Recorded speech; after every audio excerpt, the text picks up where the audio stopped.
ndamira pari pedare mamutasi zvese zvemuchatora ndezvechokwadi mucharatswa nemararubatsirwa pamusoro iyi mambo ndinotyawo almond roads tiri kunyaya iripo ndeyeland dispute inini newakwatukuta. Nyaya iripo ndeyekuti land iyoyo ndakasirwa namai vangu ashaika in 2002. Saka zvakaitika ndezvekuti since 2002 land iyoyo takatinayo since 1984. Saka zvakaenda kuitika ndezvekuti pese ipapo nguva iyo taiparima tikazi tine permit yeipapapo. Chimwe chinhu land iyoyo yakamboita dispute tisiri nenyaya yekwatukuta but tanga titori newekwarupapa. But chakaitika ndechekuti pakaita land dispute iyoyo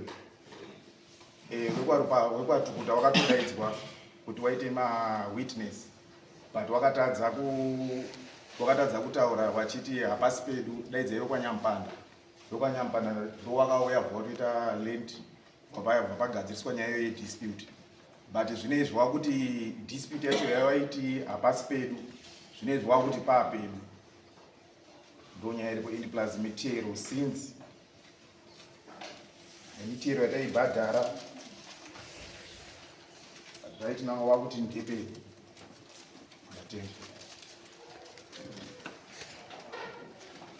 Andozwa wati dispute yakatanga kuita between imimi nevana rupapa nevakwarupapa wasiri ava ikapera sei then wekwatukuta ndowakadaidzwa kuti waitwe mawitness but wakatoramba kuita mawitness palend iyoyo wachiti waikwanyampanda isusu ndowaridziwepo wanoziva land iyoyo.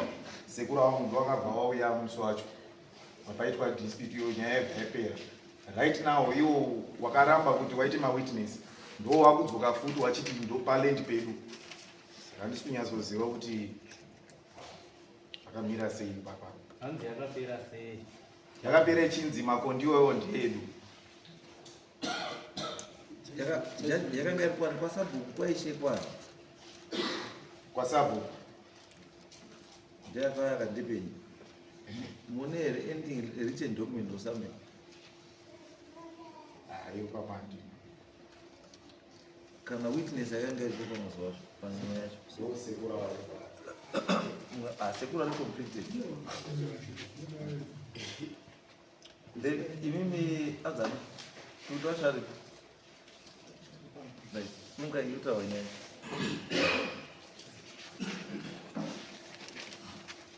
pamusoro idare makurukota kwose zita rangu nditinashe tukuta muzukuru pamunda uri kutaura nezvenyanya kugara pasi. Nyaya iripo munda ava vane nzvimbo yavakakumbira vabereki vemukomana vakapiwa nambuya vavo. Vapiwa havana kupiwa nzvimbo yese, vakakumbira nzvimbo vachiti vada kushandisa vari kukumbira nzvimbo yekurima. Zvadaro vapiwa makondi vavakapiwa ndo vakanga vachishandisa makore ese aakutaura. Makondiwa acho ese mamwe aakutaura achiti inzvimbo yavo yese nguva yese hapana changa chichitwa. Inzvimbo yakangogara panguva iyoyo kusvika kuti rakapera paseri 2023 pavakaziva kuda kuparima vatavadzivisa. Nyaya yakauya kwasabhuku, nyaya yaenda kwasabhuku, nyaya yatongwa takapiwa nyaya yakatipa judgment. Nyaya yabuda nejudgment takaenda paground rekuchibva tanopedhera nzvimbo sezvakanga zvabuda pajudgment yasabhuku. Tapedhera nzvimbo avachiti makondiwa ndavo, isusu tikaone evidence nemawitnesses edu vaiwitnessa nyaya iyoyi vari vekusaidi kwedu. But unfortunately mawitnesses angu ese panguva ino hatisisinawo, vakatorwa nenguva. Saka zvadaro takaenda paground nasabhuku vanhu venharaunda village muno tikanopedherana panzvimbo tikatesiyana mapegi. Pamusoro paizvozvo, ava vakatozokumbirawo makondeiwa maviri vachiti nzvimbo yavo idiki. Tikati no eno zvakanaka, tikakumbirwa nasabhuku nevamwe vemumhuri kuti tivape makondeiwa maviri, tikati saizvo tikasiya tapega musi wakare iwoyo. Saka kubva pese apa hapana changa chichitwa. Saka gore rakapera uyo akazoapila nyaya yake kuno kudaniro kwamambo achiti iye matongerwo akaitwa nyaya yake haana kumufadza. Ndokuchibva tapiwa samoni rakaenda kumba. Samoni ini ndakandisipo ndoshandira kuBotswana. Saka ndakazwa chaka chiri chitatu pandakafonderwa chinzi kune samoni rauya kuno. Zvadaro chitatu manheru ini ndandisina mukana wekuti ndiuye nokuti vari muna October. Ndikati kana ndikakwanisa kuwana mukana ndokumbira kuti mundinyorere tsamba idzokere kuna sabhuku yekukumbira chikumbiro chekuti pandinozowanira mukana ndinokwanisa kuti ndiuye nokuda kuti kuno kwandiri ndakabatwa nebasa. Zvadaro vakanga ari kuno paground akaita saizvozvo nobva vandipena tsamba iya yanga iri maringe nesamoni riya nobva yaenda kwasabhuku chichemune chikumbiro changu chikagamuchira. Saka pese apa nyaya yakangonyararwa. Iko zvino anga akafenza panzvimbo nenzvimbo yangu yese yacho yanga asingafaniri achiisa fensi yake. Saka takakumbira kuna sabhuku kuti vamumise kuita izvozvo, asi iye haana kukwanisa kuzviteerera, akangoramba achikondinya. Zvadaro ndakakumbira kuna sabhuku kuti ngaamire kuramba achiita madevelopment panzvimbo iyoyo. Saka ndakamira pano ndichikumbirawo pamberi pedare rangu kuti inini nehama yangu iyi tinzwanane panzvimbo dzatakapanana idzodzo. Zvezvaakutaura izvozvo handichazvinzwisisi. Nokuda kuti musi watakaita dare rekwasabhuku, sabhuku ane maminitsi enyaya ejudgment yakabuda ipapo, nokuti kana tichibvirawo ndikakumbira kuti sabhuku andibuditsirawo maminitsi iwani. Yeah, but it's normally zvinoitika kana maita chinhu nasabhuku then munhu asakafara anokwira padare repamusoro, which is kwaishe. Munhu akasafara futi anokwira kwamambo. Saka kana yasvika kwamambo inongoti raise a new case. Inenge isina chekuita nedecision given at a law court. Yakutanga kutaiswa futi panyowani kuti kumbooneka kuti zvayakamboitwa yakaitwa zvakanaka here kana kuti yakaitwa zvisina.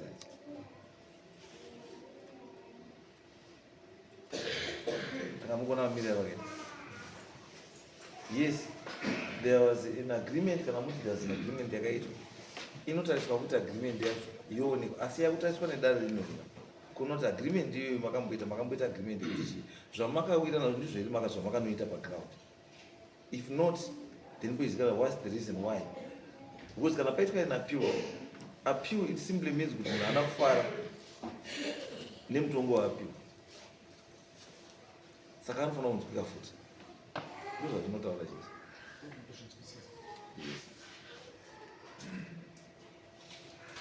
Saka I would suggest iwewe watindepa mbuya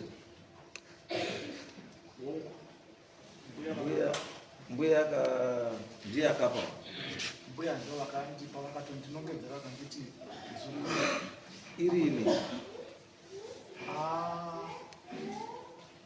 pane makore nokuti panguva ndakanga ndichiri kuchikoro primary panguva yakafa mbuya ini. But unoziva wati mbuya wacho akafarini. Mbuya vakafa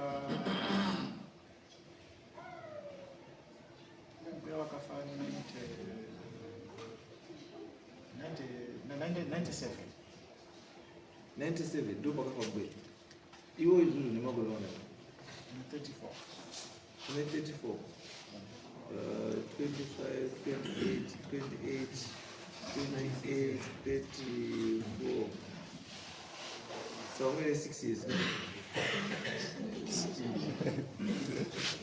years. Ndizo, wamwele 6 years. Kupiwa munda wile 6 years. Ndizo. Image show man. 25 plus 3, 28. From total number of years, 34. 34 minus 28, 6 years.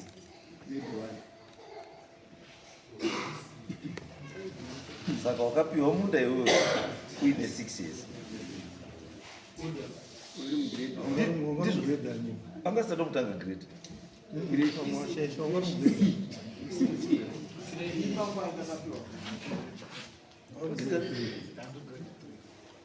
Grade 3 in 6 years. Watanga grade 1 in 4 years. Saka gorera kwambuya kwa receive. And now depend kuti wakambotanga chikoro chacho iri makore manga. Modale munomuka.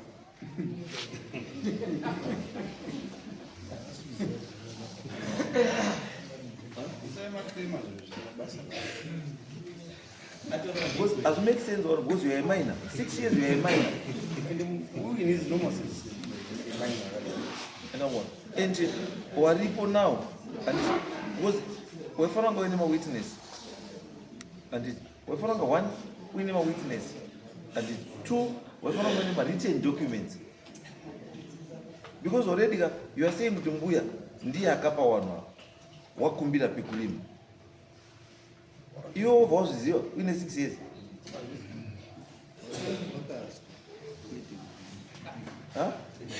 wazopedza uine 6 years wobva kutakura mbuya wobva enda newe paminda iyoyo wobva kuti ngepakwa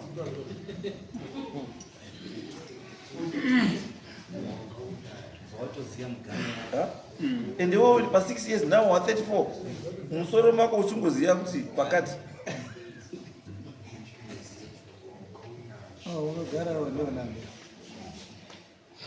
wakagara kurini makagara kurini 84 that's 84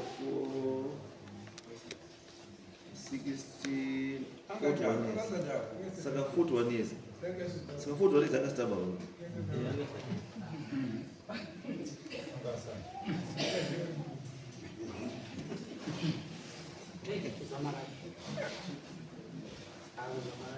Dice, 84 wagosa toka 7 years achiri mudumu 7 years uzobereko watu ngataure chokwadawo 1984 wangasati wabarwa ba kana kugadzirwa wangasati watombogadzirwa ba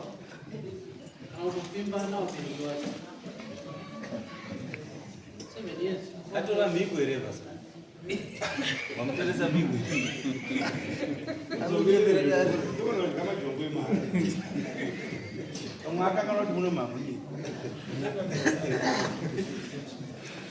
you see isu tinoshandisa chii isu hatishandisi zvamusingatauri tinoshandisa zvamunotaura imimi ndo zvatinongobvunza zvawataura ndo zvatokubvunza hatimboisi zvedu hatiti hatimboiti izvozvo tati isusu 1984 ndo pakatanga kugara mbuya wako wakafa 1997 which means kuti mbuya wako iwewe wakazofa awa ne13 years wari kugara panzvimbo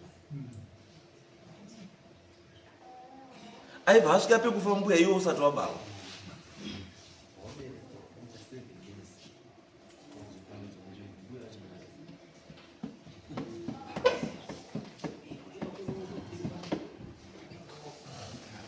ndio tauraiti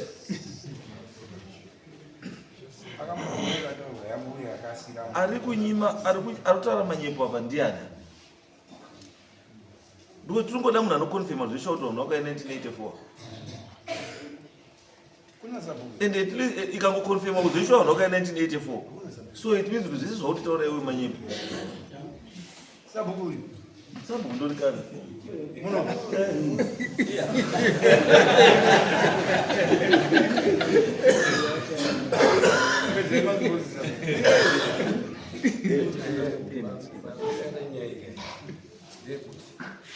takamboita iri arbitration tisiri kuita nyaya mabasa akazo ndobataenda ndaikoko tasvika kukoko zvakazoitika zvacho kuti papaina umwe wakona washandisa chisimba ngomana handii munhu wakatanga kuwana nyaya akazopiswa munyaya wakuona kuti nyaya inenge yakuoma kubana agara kwararo mike tukuta ndiye anga ari panyaya azoona mani kuti nyaya yakuda kuoma ipakabva kuda kauchitsveta mushina tasvika ipo papo akadzi dzamai neanakwamba wacho tokaguma napo gure napo masoro apa havana kufara nemagolu akaizwa chii kumunda ndomba vazovapinda apinda kudaro isisu tokatangira futi masamuri fani takamudaidzawo kanosvika kunga katatu kwati masamuri makaniwe asingauni masoro avakomana avo machi wazoo vakomana avo vanoti nyaya kunonoka takufenza yari pamuta vacho kuti asudini asukwanikwa ekuti akazotoona after 2 days yakufenzawo kuti akazoona komana waulini wakuuya wazibaza takona pamuta paufenzo kati alo yakanaka chiva mashiuya kuzi mamuri mujenga shiuya ipi yapinda paimani asi mugano wakamira sei matenya kudemarcation yakaitwa yakuiswa zvisina kuguzikana neava vamangari venhasi ndeavo vakuya mangara fenzi uyo akazoona pakuiswa fenzi manje wakushuya manje asi kudari angasikuona dai pasina kuiswa fenzi Anga asingadi kuuya anga asikomblena ndoroti nzvimbo yacho haisi yake arwadziwa nekuti paane apo pashanda ari upada asi apasi pake wakazvidza dare kangani wane zvekutaura inini ndinoitwa pamidzai Nyampanda pamusoro mambo Mutasa.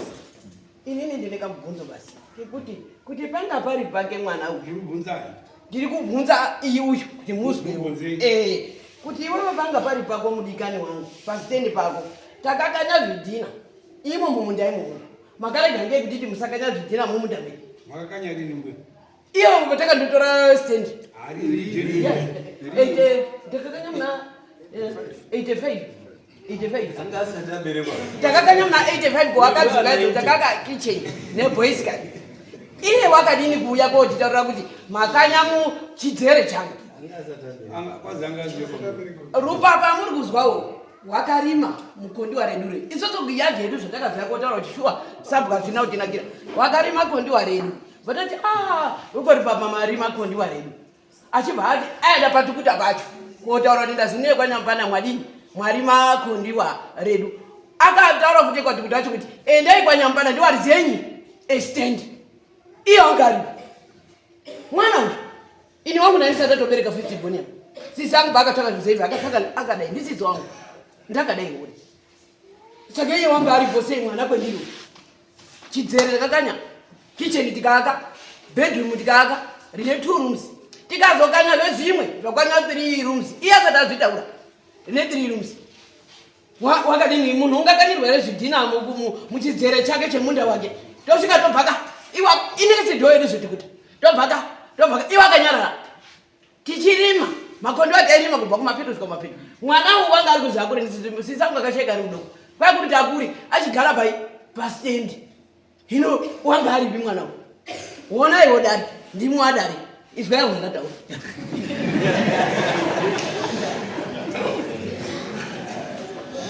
Mazita pamusoro ichangamira ndiri ndiri kutoshamisika Nyampanda Wilson ndiri kutoshamisika chinondishamisa wari kuti wanga wasina kuti vamakondiwa ese musi wataenda kudina sabhuku mawitness ataura ndofunga sabhuku nowitnessa wanga waruda kushandisa zvechisimba wamwe wacho dai kurusungisa takatowasungisa kuti ndakubudisa pfuti ndimubaye tinofanira kutogura saka on that day takasiya kuchita zvavaita tiri kuavoida mhirishonga asi iwo wakataura kuti dai takaupai makondo yakumusoro chete ekupasi tanga tisina kukubai yete rekupasi racho ndo rakamborimwa anoti mai Rupapa Catherine Rupapa rarimwa kudaro ini ndakashedzwa mazuva acho I think some 15 years or so ndashedzwa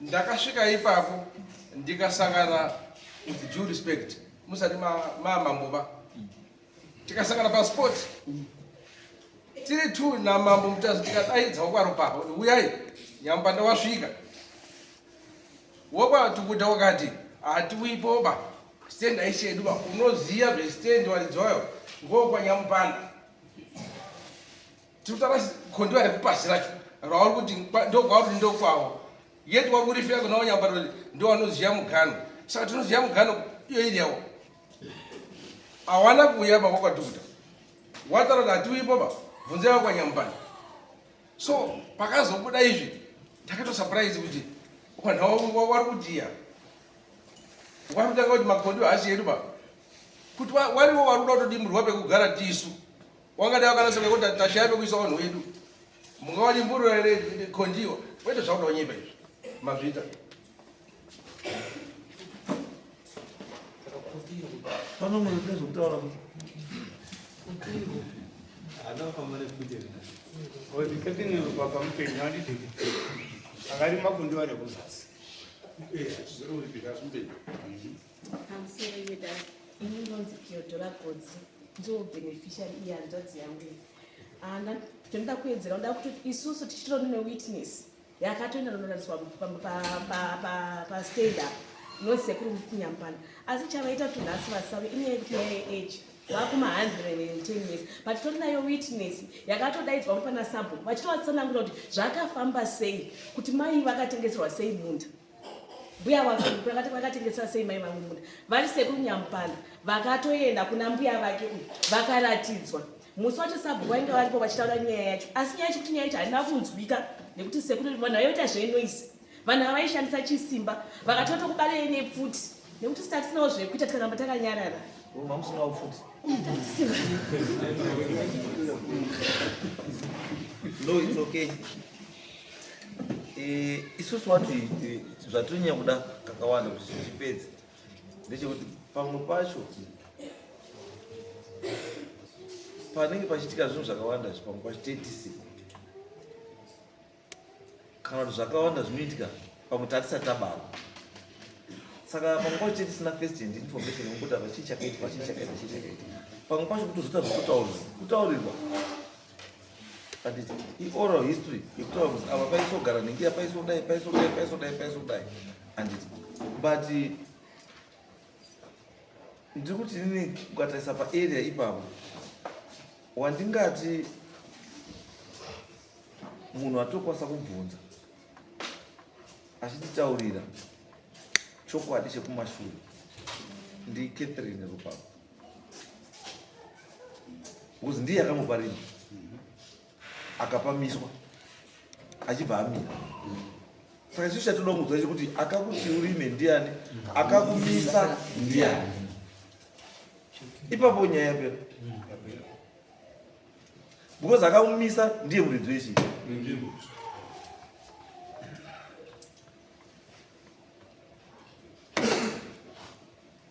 ndadzoka zvemumambo wangu Catherine unoda kuoneka ngekuti wakatukuta vanogona kuti komutsindira Catherine unoda kuti nyaya yakabva kuri mambo Catherine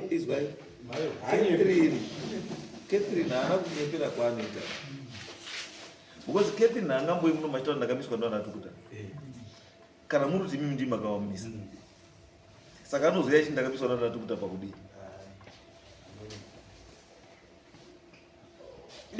isu chatoda mafacts because already mafacts ari paground up and already mafacts ari paground up ari kutotitaurira zvari kutitaurira ekuti one yes uri kutaura kuti chinhu ichachi chenyu chambuya wako and but matransactions akazoiswa nambuya mamwe zvavazi because your age ka ikutotaura when this transaction was done wangasada tombo zvako ende pauri kuclaima iwo kuti wakapiwa chii wakapiwa nzvimbo age yacho 6 years you're a minor anga aripo pawakapiwa munda ndiani hapana ende munda wacho waipewa uchida kuzvibira because tiushaka kuti intention yambuya wako yekupa munhu ane 6 years yange iri doko uchida kuti uite Itoze munhu anopuwa aroora. Pachwana. Aroora mupuwa munhu. it complicates everything because ukati age yako nechii zvese unobva utonota pane something chisina kumira zvakadii, something is not right somewhere. Something is not right somewhere. Isu tongoda kuita chinhu chokwadi ndo chinongotisunungura tese. Kwati ndikomirira stendi yange iri yambuya. Kuri 6 ukanyepa manje. ende iye ari kuti mbuya vakamupa wakafa, mawitness aiwepo akafa, ndiye ega angoripo, but paakapiwa anga ari mudiki, miganhu yacho haatoizivi, saka ndinoklema sei uchiri ndepapo zvinhu zvakaitika uri mudiki hautozvizivi, mawitness acho ese akafa. Pawaidaidzwa kudare 3 times waisauya. Alright, ngatisangane mushure swa 16 tipe judgment.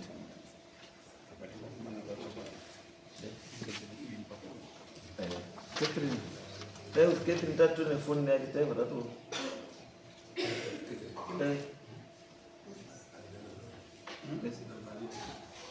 Mukaenda pasekondari. Wakati akati secretary kwa sekondari. Anayo. Nasema kashi.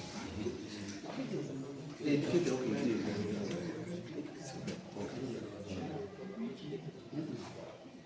What is pamusoro imambo ndidati zati musa 60 musa 60 apa ndatobuda ndasi maganano kuzotokotswa ndotombera nhasi hatikwanisi kupa judgment kanhasi kuti wauzoka witness here, the last witness, someone can even stand in for you so 16 off kuzi yangu judgment chete Anokumirira ndiye.